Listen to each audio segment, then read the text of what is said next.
2시간 전에 마감한 트레이더가 생생하게 전하는 글로벌 마켓 리뷰 델타1입니다. 시장이 뭔가 템포를 주기로 하는데 그러다 보니 부정적 경제 지표에 대해서도 조금씩 민감해져 가고 전반적인 상승세를 조절하려 하는 것 같습니다.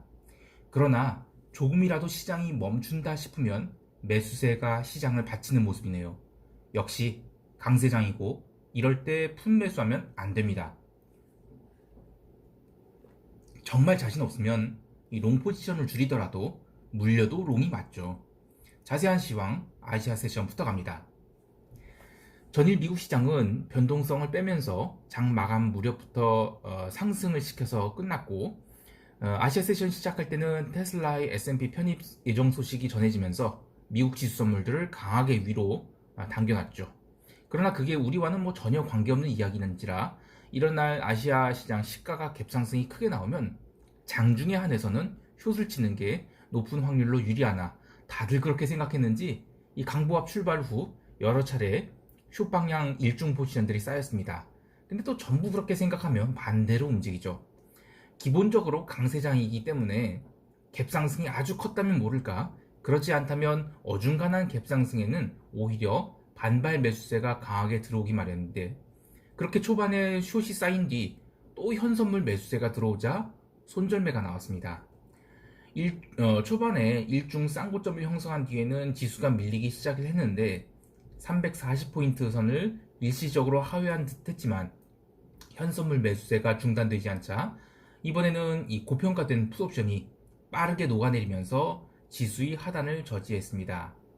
결국 하루 종일 외국인이 계획된 현선물 매수세는 집행이 되었으나 양옵션은 지수의 상단과 하단이 형성되면서 변동성이 급격하게 하락하여 마감되었습니다. 글로벌 자금이 계속 집행되는 것은 맞으나 현선물 매수세가 끊기는 순간 그 다음부터는 이 수급 불균형이 발생하여 조정이 시작될 수 있기 때문에 굳이 조정을 노린 포지션을 잡는다면 먼저 선빵으로 숏 포지션을 잡기보다는 이 풋옵션 고평가 현상이 충분히 가라앉을 때까지 기다렸다가 그 다음에 숏을 잡는 것이 좋아 보이고요.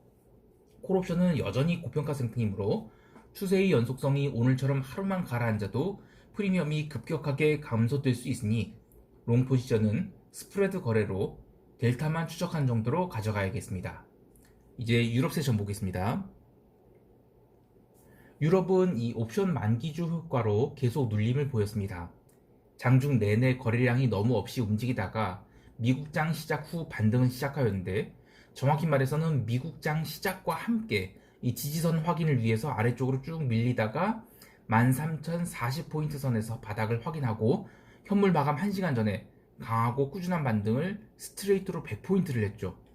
참 대단합니다. 어쨌든 그래서 현물은 종가 고가까지 당겨놨습니다. 이 특이했던 모습이 미국장이 바닥을 확인한 다음 유럽장과 동반 반등할 때 미국장도 바닥에서 V 반등을 했죠. 그때 변동성을 누르면서 차분하게 올라가서 장 초반에 들어왔던 숏 포지션을 박살을 냈는데, 이것 또한 아시아 시장의 흐름과 비슷했다는 겁니다. 즉 장중에 변동성이 증가할 것 같으면 계속해서 변동성 매도가 나온다는 것이고, 시장이 아직 본격적인 하락은 전혀 생각하지 않고 있다, 그렇게 봐야 되겠습니다. 참 그래서 상승장에는 물려도 롱에 물려야지 풋을 먼저 매수한다든지 또는 선물 매도를 먼저 한다든지 이런 것은 굉장히 위험해 보입니다. 이 역추세를 하지 말아야 된다는 것은 대부분 알고 있는데 다음과 같은 이유로 자꾸 역추세를 잡고 싶어 하죠.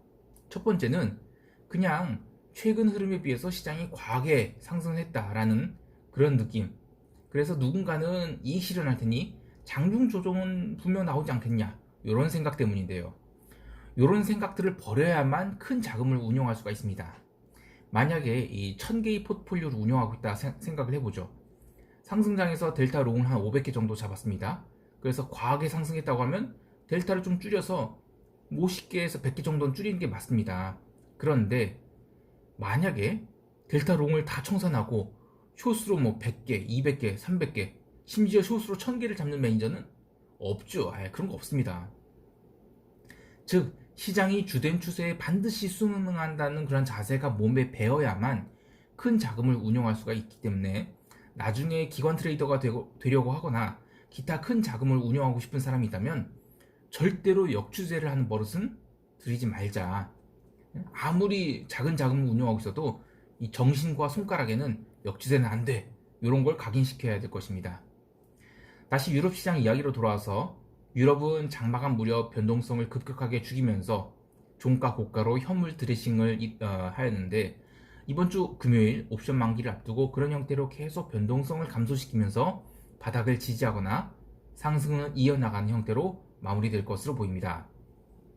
유럽 세션에서 몇 가지 더 확인할 부분은 이 커머디티 눌린 건데 그간 초강세를 보였던 구리 가격이 유럽 세션에서 크게 눌렸고 또 유로화도 제법 강세를 보였으나 미국 세션에서는 구리가 아래 꼬리를 제법 크게 달고 반등을 했고 또 반대로 유로화는 상승폭을 상당량 반납해서 마감해서 이 전형적인 유로화 강세와 커머디티 강세의 흐름이 반대로 나타난다는 것, 즉 개별 그 종목에 대한 이슈로 시장이 움직였다. 이 정도로 해석할 수 있겠습니다. 이제 미국 세션 살펴보겠습니다. 미국 세션은 이 본장 시작 전부터 계속 숏이 쌓이면서 지수 선물들이 제법 눌린 상태였죠. 근데 오늘은 경제 지표에 반응을 해서 이 시장이 그간이 어떤 묻지마 랠리에서 주변을 좀 살펴보고 가겠다. 이런 맛으로 바뀌었다라고 봐야 되겠습니다. 본장 시작 전에 발표된 미국의 10월 소매 판매는 전월비 0.3% 증가로 컨센서스 대비 좀 안 좋게 나왔고 또 시장은 이미 숏이 나온 상태였기 때문에 한 번 더 누르는 그런 모습을 보여줬습니다. 이어서 발표된 산업생산과 설비 가동률은 컨센 대비로는 부족하지 않았지만 이미 시장은 좀 약세 흐름이 진행된 모습이라서 오늘은 장중에 고점 매도를 하는 것이 유리해 보였는데요. 그런데 이 본장 시작 후 30분 동안은 바닥을 좀 확인을 했죠. 그때 나스닥도 상승폭을 꽤 반납을 해서 그러니까 상승폭이라기보다는 S&P 상대적 강도 S&P보다 상대적으로 나스닥이 강했는데 장 초반에는 그런 거 없이 다 약했다는 겁니다. 그런데 이 딱 30분 뒤에요. 그 다음부터는 이 바닥을 확인했다고 생각되자 아주 급반등이 나왔죠. 특히 유럽과 함께 반등이 나왔는데 이번에 나온 반등이 거의 이제 다시 들어온 볼 트레이더들이 숏감마 트레이딩이 들어왔다라는 느낌이 들 정도로 강한 반등이 나왔습니다. 이런 게 나오면 시장은 또 웬만한 노이즈가 아니면 하락 같은 건 없다라고 봐야 되겠죠. 물론 장 마감, 현물장 마감 한 2시간 전에 또 다시 하락이 나오긴 했는데 이게 뉴스에서는 파월 의장이 그 시장에 대한 그런 부정적 발언 때문에 이렇게 눌렸다고 하는데 사실상 그냥 일중거래자들이 청산 정도로 보입니다. 어쨌든 저는 시장은 급락 이런 건 아직 한참 나올림 멀었다 그렇게 보이고요. 개별 종목은 테슬라가 S&P 편입 기대감으로 장 초반에 10% 넘게 상승을 했지만 본장에서는 상승 탄력이 좀 줄어들어서 8%대 상승으로 마감을 했고 그 외에 나머지 기술주들은 혼조세였습니다. 이 또한 이 CVS라는 드럭스토어 체인이 마이너스 8.62% 급락이 나왔는데 이것은 실적이 망가져서 나왔다기보다는 그간 이 코로나 백신 유통에 대한 기대감으로 과하게 급등했기 때문에 그것에 따른 조정 정도로 봐야 될 것입니다. 이제 시장 총평하겠습니다. 시장은 계속 변동성을 죽이는 흐름이 나올 것으로 보입니다. 아직도 풋옵션은 고평가 상태고 그렇다고 여기서 급등을 지속하기에는 제반 여건들이 확인을 요구하고 있기 때문에 숏 포지션을 잡기보다는 변동성 매도를 하면서 롱 비중을 조금씩 줄여나가는 정도로 대응하는 것이 좋을 것입니다. 그리고 이제 연말 그 북클로징에 대한 대비를 좀 해야 되는데 사실상 대부분이 증시가 그 YTD 플러스로 마감되고 있어서 이 추세를 깨고 다시 내려갈 가능성이 굉장히 낮죠. 그렇기 때문에 장중 변동성 있을지언정 폭락 같은 거는 한동안 나오지 않을 것으로 봐야 될 것입니다. 다만 장중에 급락이 나온다 하면 장중 내내 어느 정도 소화가 될 수 있겠지만 어쨌든 급락 이런 거는 웬만해서는 추세적으로 나오기 힘들어 보이고 그냥 변동성을 하락시키면서 기간 조정이 나온다는 것이 최악의 시나리오가 되겠습니다. 오늘도 성공적인 투자하시기 바라며 이상 델타원이었습니다. 감사합니다.